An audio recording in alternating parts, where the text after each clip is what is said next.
그 독일에서 활동하고 있는 한병철 교수가 쓴 그 서사의 위기라는 책이 있습니다. 예전에 제가 한번 이 내용을 소개해 드린 적이 있는데요.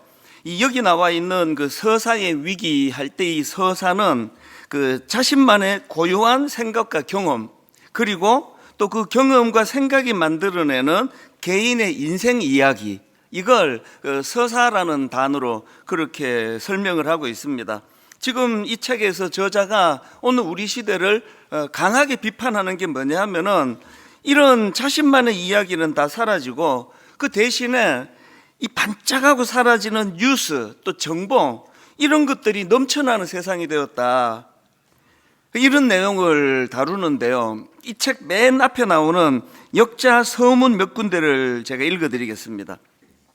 사람들은 마치 자신의 이야기를 전시하듯 소셜 네트워크 서비스에 찰나의 장면들을 끊임없이 공유하고 공감하고 버튼을 누른다. 그러나 그 안에는 진정한 의미가 없다. 그것은 곧 사라져버릴 정보에 불과하다. 무언가를 끝없이 공유하고 타인과 교류하면서도 고립감을 느끼는 이유가 여기에 있다. 그 다음 내용이 참 중요합니다. 스토리텔링은 스토리셀링이라는 자본주의의 달콤한 무기가 되어 마치 의미가 있는 것처럼 사람들을 유혹한다. 서사는 나만의 맥락과 이야기, 곧 삶 그 자체이다. 나의 저 먼 과거와 현재, 그리고 미래를 연결하기에 방향성을 띌 수 있다. 곧 사라져버릴 정보에 휩쓸려 자신만의 이야기를 잃은 사회, 내 생각과 느낌과 감정을 말하지 못하고 입력한 정보를 앵무새처럼 내뱉는 사회의 끝은 서사 없는 텅 빈 삶이다. 그리고 그 책 소개글에도 이런 내용이 나옵니다. 아름다운 꽃을 봐도 꽃 자체가 주는 감동을 느끼며 내면으로 파고드는 것이 아니라 재빨리 스마트폰으로 사진을 찍어 인스타그램 스토리에 올리는데 그치며 자신만의 서사를 만들지 못한다는 것이다. 너무 와닿지 않습니까? 어디 여행을 가도 무엇을 봐도 그것이 주는 깊은 의미와 그 아름다움, 이런 것에 대한 감동을 전혀 느끼지 못하는 시대입니다. 최근에 제가 미국에서 계시는 아는 장로님 권사님, 연세가 좀 드신 부부가 여행을 다녀오셨는데요. 여러 아름다운 미국의 그랜드 캐년, 예를 들면 그런 곳을 가서 사진을 찍어 보내줬는데, 상당히 보니까 저도 가본 곳이에요. 그런데 저는 그랜드 캐년 가가지고 위에서 보고 달려가고 똑같네, 가자. 그 밥 먹으러 가고. 이게 지금 여기서 비판하는 거예요. 그런데 그 사진을 보내주신 걸 보니까 부부가 그 계곡 밑에를 말이 거기를 다니고 이런저런 것들을 관찰하고 사진을 찍어서 봤는데, 내가 다녀온 그 무슨 캐년은 전부 껍데기만 보고 온 거거든요. 근데 저는 누가 물으면 난 그랜드 캐년 다녀왔다고 얘기해요. 스토리가 없는, 나만의 이야기가 없는 관광은 그저 인스타그램에 사진 찍어 올리는 것에 급급한 이 시대의 정신을 말해주는 것이다. 이것이 저에게 굉장히 큰 도전이 되었습니다. 내가 경험한 고유한 생각과 맥락, 이런 것들은 다 사라져버리고 그저 곧 사라져버린 뉴스와 정보, 이런 것만 난무하는 이 시대, 여기에 우리가 지금 놀아나고 있다. 그래서 스토리텔링이 스토리셀링, 이야기를 팔아먹는 사람들에게 우리가 지금 놀아나고 있는 거 아닌가. 저는 이런 내용을 다룬 이 책을 읽으면서 우리 신앙생활이 지금 이런 상태가 아닌가? 우리가 경험해야 될 하나님과 나 사이의 스토리는 관심도 없고 그저 신앙 정보. 여러분, 교리가 신앙생활에 굉장히 중요합니다. 그러나 여러분, 그 교리를 통해서 내가 만난 하나님, 그 교리를 통해서 나와 상관 있는 하나님으로 연결이 되는, 분류가 되고 정리가 되는 자료가 되어야지, 그 교리가 그저 하나의 신앙 정보로만 그치게 된다면 그건 아무 소용이 없다는 겁니다. 그 교수님이 쓴 그 책에서 자기만의 이야기를 잃은 사회, 내 생각, 내 느낌, 내 감정을 말하지 못하고 입력된 정보를 앵무새처럼 내뱉는 사회의 끝은 서사 없는 텅 빈 삶이 될 것이다. 이게 딱 신앙의 그대로 대비가 되더라고요. 내가 경험한 하나님, 그분과 나와의 스토리, 그러니까 이런 건 별로 관심이 없는데 그게 어떻게 이루어지겠습니까? 그리고는 거의 매주일마다 이제 자기 이야기는 없고 자기 생각, 느낌, 감정은 없고 그저 입력된 정보, 오늘 또 우리 설교자 이찬수 목사가 뭐 어떻게 설교하는가 보자. 이게 설교 오늘은 뭐 좀 감동적이네. 오늘은 좀 준비를 안 했네. 지루하네. 뭐 이런 생각으로만 끝나면 여러분은 점수판 가지고 점수 매기고 가셔요. 그냥 오늘 설교 뭐 100점 만점에 80점, 75점 설교 심사하러 오신 게 아니잖아요. 그 남의 설교 심사만 계속 그렇게 해오시는 그 과정에는 여러분이 하나님과 여러분 사이에 만들어내는 스토리가 있을 수가 없는 거거든요. 목사가 돼서 좋은 게 뭔지 아십니까? 여러분은 30분 듣고 끝나지만 저는 이 설교 한 편을 위하여 한 주 내내 그분과의 스토리를 만들거든요. 새벽마다 이것을 가지고 스토리를 만들거든요. 하나님을 매개로 우리가 맞닿아 있기 때문에 저는 하나님과 저와의 스토리를 엮어나가면 이게 다 통용이 되는, 이 신비로운 거 아닙니까? 다 통용이 되는 거예요.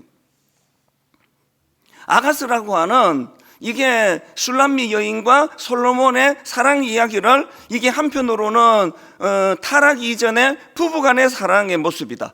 그리고 이게 하나님과 우리 예수 믿는 우리 인간들 간의 내용을 묶은 스토리다. 이게 이렇게 다양하게 적용이 되고 접목이 될 수 있는 건 그거 신비 아닙니까? 오늘은 이제 이 아가스 마지막 설교거든요. 이 아가스를 통해서 솔로몬과 술람미 여인의 지극한 사랑을 우리가 살펴보지 않았습니까?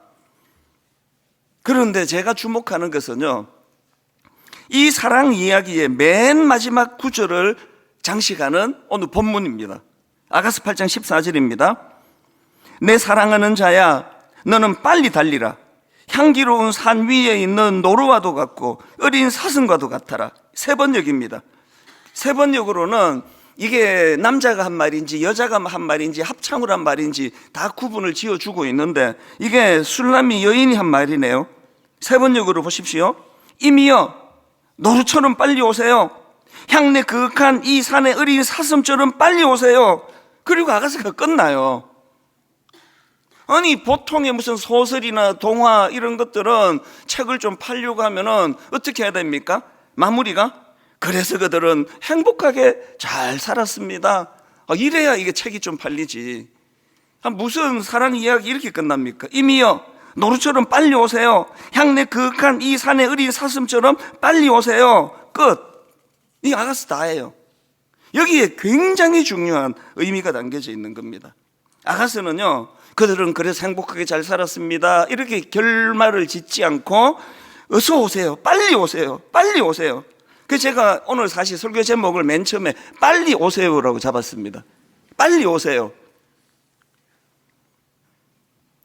결말을 사랑하는 사람과의 재회를 간절히 소망하는 신부의 외침, 이런 미래지향적인 열린 결말로 아가스가 끝나는 것에 굉장한 의미가 담겨 있다고 말씀드리는 것은요, 이게 바로 신앙생활이에요. 다시 오실 신랑 되신 예수 그리스도, 그분을 기다리는 교회의 이 종말론적인 소망. 그래서 우리는요, 신앙생활이 지금 행복한 걸로는 안 됩니다.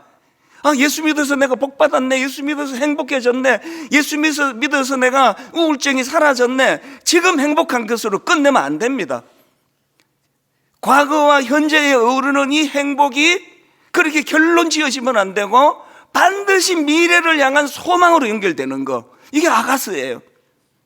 그렇기 때문에 이 아가스의 맨 마지막 구절인 이 술람미 여인이 하는 14절을 다시 보세요. 이미여 노루처럼 빨리 오세요. 향내 그윽한 이 산에 어린 사슴처럼 빨리 오세요. 이 술람미 여인의 이 고백은요, 성경의 맨 마지막 맨 끝에 부분인 계시록 22장 20절, 이것들을 증언하신 이가 이르시되 내가 진실로 속히 오리라 하시거늘 아멘 주 예수여 오시옵소서 마라나타, 이렇게 성경이 끝이 나는 거거든요.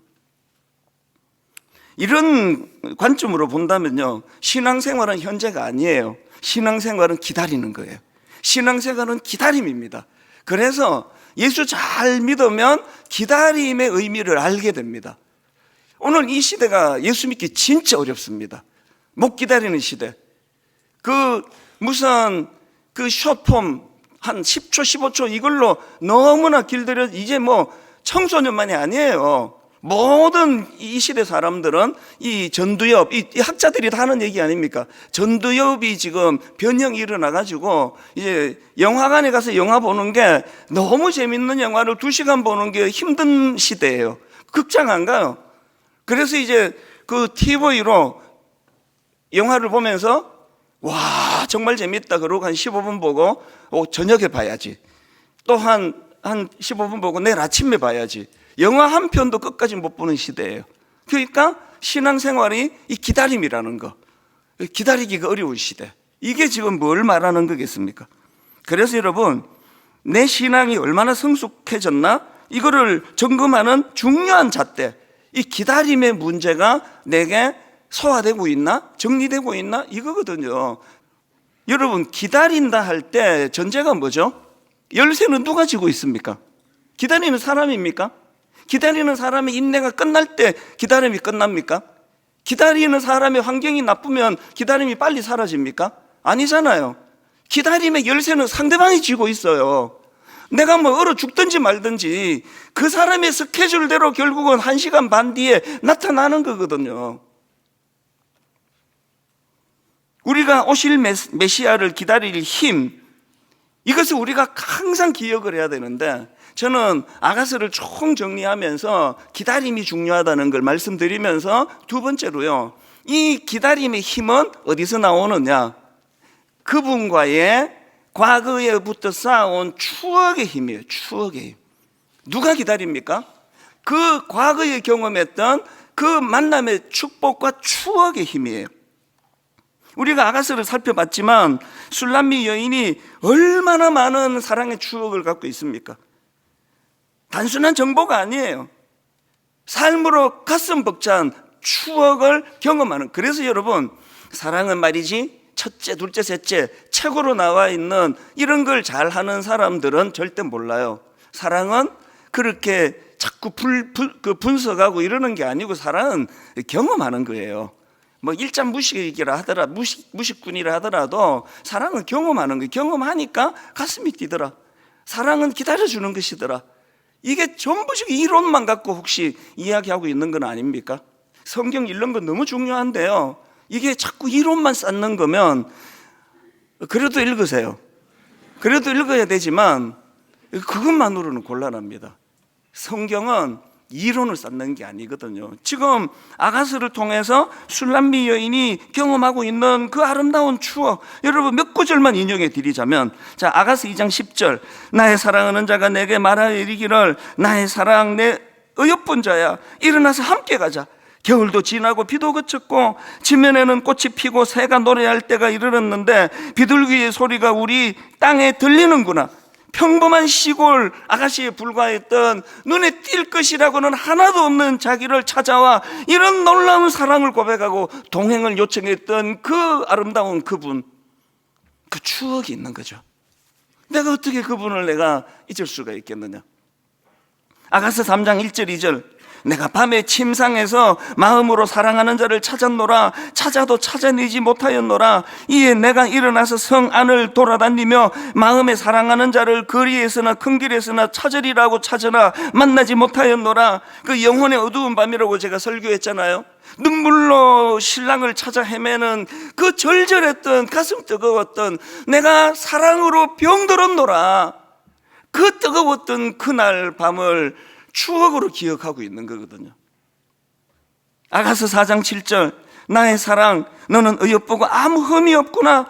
너무나 부족한 자신을 자기는 너무 잘 아는데, 이런 것들을 뛰어넘는 따뜻한 사랑과 격려. 여러분, 부부 간에요, 격려만큼 좋은 선물은 없습니다.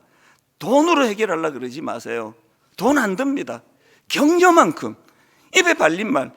제가 지난주 말씀드렸던가요? 전문가 강의를 들어보니까요, 부부가 건강하게 유지되는 몇 가지 비결 중에 가장 강력한 게 그 뻥치는 거래요. 아닌데 막 자기 속으로 그렇게 생각하지 않은데, 당신은 진짜 아름다워. 아니, 그게 가정을 유지하는 가장 중요한 요소래요. 아이고, 나 예수 믿어서 여보 알지, 나 거짓말 못하는 거. 당신은 이쁘지는 않아. 그 사람은 정직하지만 남을 실족시키는 죄를 범하는 거예요.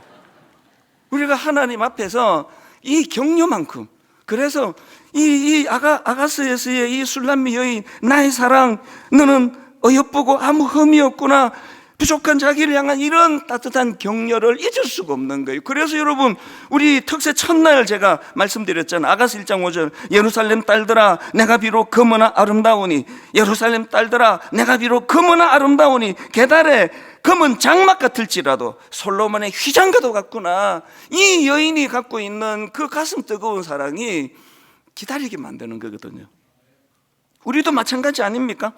여러분, 주님과의 개인적인 서사, 아까 그 책에서 말하는 주님과의 이야기가 있습니까? 죽고 싶을 때? 우울할 때? 아니야. 어떻게 네가 검으냐? 너는 검으나 아름답다가 아니라 넌 검어서 아름다워. 이 신앙하는 가운데 하나님과의 스토리가 전혀 없는 상태로 교회를 왔다 갔다 하니까 자녀들이 부모를 보니까 재미도 하나도 없이 교회 다니네. 나는 안 가고 싶어요. 그거 아니겠습니까? 만약 우리 삶에 찾아오셨던 주님의 그 부르심의 추억, 그 고난 중에 놓지 않고 끝까지 나를 견인해 주셨던 그 사랑의 추억, 이런 감격들이 우리 안에 쌓여간다면요. 그래서 여러분, 다시 말씀드립니다. 첫째, 신앙은 기다림입니다. 둘째, 그 기다림은 주님과의 쌓여진 사랑의 추억으로 가능한 게 기다림이라는 거거든요. 그 서사의 위기라는 책에 보면은 맨 앞부분에 한 페이지를 그 명언으로 장식하는데요, 페페 한트케라는 분이 한 말이래요. 화면으로 띄워달라 그랬습니다. 보라, 이야기다. 그 다음 보세요. 이야기하기 위해 인내하라. 그 후엔 이야기를 통해 인내하라. 하나님의 말씀처럼 들려져요. 봐, 스토리야, 스토리. 이야기하기 위해 인내해야 돼. 저는 이 말씀을 준비하다가 대학생 때 불렀던 기억입니다. 제목이 친구의 고백이라는 찬양인데, 그 베드로를 소재로 해서 만든 찬양입니다. 아마 들어보시면 많을 거예요. 아름다웠던 지난 추억들, 사랑했었던 많은 친구들, 멀고도 험한 고난의 길을 나 이제 말없이 주님을 위하여 떠나야지. 지금 베드로가 사명을 감당하기 위해서 이제 걸음을 이제 내딛는데 아름다웠던 추억을 떠올려요. 2절이 제가 그래서 언젠가 그 교육전도사 시절에 이 설교하다가 막 펑펑 울었던 기억이 나요. 설교하다가 그 성도님들이 울어야 되는데 제가 막 울었어요. 울면, 우리나라는요, 앞에서 막 울면 따라 울어요. 전사님 왜 저러시지? 그러면서 청년들이 그날 막 다 같이 울었던 기억이 납니다. 그 2절 때문이에요. 그 베드로의 추억이 이렇게 고백이 됩니다. 새벽 다구울 때 난 괴로웠어. 풍랑이 일면 난 무서웠어. 하지만 이제 두렵지 않아. 이 세상 끝까지 주님을 위하여 죽을 텐데. 근데 또 눈물이 날라 그러네요. 새벽 다구울 때 난 괴로웠어. 베드로가 주님을 사랑하지 않아서가 아니고 약해서. 풍랑이 일면 난 무서웠어. 하지만 이제 두렵지 않아. 제가 그 풍랑이는 바닷가 이야기를 종종 해드리잖아요. 밤 사경이 될 때까지 자기들 실력으로 아무리 노력을 해도 풍랑을 잠재울 수 없을 때 주님이 나타나셨어요. 안심하라, 나니 두려워 말라. 그 말씀 앞에 베드로가 믿음이 작동이 돼서 주님 나를 명하사 물 위로 오라 하소서 도전했는데 풍랑을 보고 빠져버렸어요. 그래서 제가 상상해서 그런 이야기를 드리잖아요. 그 믿음 없던, 그래서 도전하지 않았던 나머지 제자들이 베드로를 비웃었다고 치자고요. 아닌데 비웃었다고 치자고요. 저놈은 괜히 믿음이 좋아가지고 뛰어들어가지고 저런 고생을 하네. 우리는 이렇게 합리적이어서 안 뛰어들었더니 고생도 안 하네. 그럴 때 안 뛰어들어서 고생 안 한 믿음 없던 제자들이 모르는 게 하나 있다 그랬죠. 주님의 손맛이에요. 오늘 새벽에 제가 이 구절을 다시 묵상하는데요, 마태복음 14장 29절부터 한번 보십시오. 마태복음 14장 29절부터 31절. 오라 하시니 이제 물로 뛰어들었습니다. 베드로가 배에서 내려 물 위로 걸어서 예수께로 가되 바람을 보고 무서워 빠져가는지라 소리 질러 이르되 주여 나를 구원하소서 하니 예수께서 즉시 손을 내밀어 그를 붙잡으시며 이르시되, 예수께서 즉시 손을 내밀어 그를 붙잡으시며, 이 사건이 믿음이 없어서 합리적이어서 물로 뛰어들지 않은 수많은 사람들이 못 쌓았던 베드로만의 하나님과의 스토리가 쌓여진 거예요. 손을 내밀으시는 주님, 평생에 이 손맛을 잊었겠습니까? 귀로는 닭울음 소리가 주님과의 추억, 그때 내 인생은 끝났는데, 그리고 촉각으로는 물에 빠져 죽어가던 자신에게 즉시 손을 내밀어 주시던 주님의 그 손맛. 여러분에게 이 손맛이 있습니까? 여러분 이 손맛이 있으시냐고요? 뛰어내려 보신 적이 없잖아요. 도전 안 하시잖아요. 합리적이시잖아요. 이게 뭐 어떻게 난 저런 위험한 짓 안 해. 그래서 안전하게 신앙생활은 하시는데 마음에 격정적인 뜨거움은 없는 거죠. 요셉을 한번 보세요. 그의 삶은 이쪽 측면으로 보면 끔찍한, 그야말로 정말 끔찍해요. 어린 나이에 형제들에게 인신매매 당하고 끔찍한 죄명이에요. 그 순결한 요셉이 성추행범으로 감옥에 가고, 그 끔찍한, 그리고 감옥에서 그 고위 관리를 만나서 내 금방 빼줄게 그랬는데 소식도 없고, 그 수많은 인내해야 되는 시간을 요셉이 보냈지만, 그러나 여러분 이것이 다른 측면으로 바라보면은 상상하기 어려운 하나님과의 스토리가 매 고난마다 쌓여가는 거거든요. 그렇기 때문에 요셉이 나중에 총리가 되었을 때 이런 고백을 하잖아요. 창세기 50장 20절. 당신들은 나를 해하려 하였으나 하나님은 그것을 선으로 바꾸사. 창세기 45장 8절. 그런즉 나를 이리로 보내이는 당신들이 아니요 하나님이시라. 여러분 그 가정예배 드리면서 애들 보고 너 어려울 때 이렇게 고백해야 돼, 요셉처럼. 알겠지, 그지? 하나님이 하신 거라고. 그래서 다 따라해요. 성경 시험도 그렇게 다 잘 봐요. 그래서 상도 받아요. 삶의 현장에서는 그게 안 나오는 거죠. 스토리가 없는데 신앙이 만들어지기가 어려운 거거든요. 믿음은 기다리는 거예요.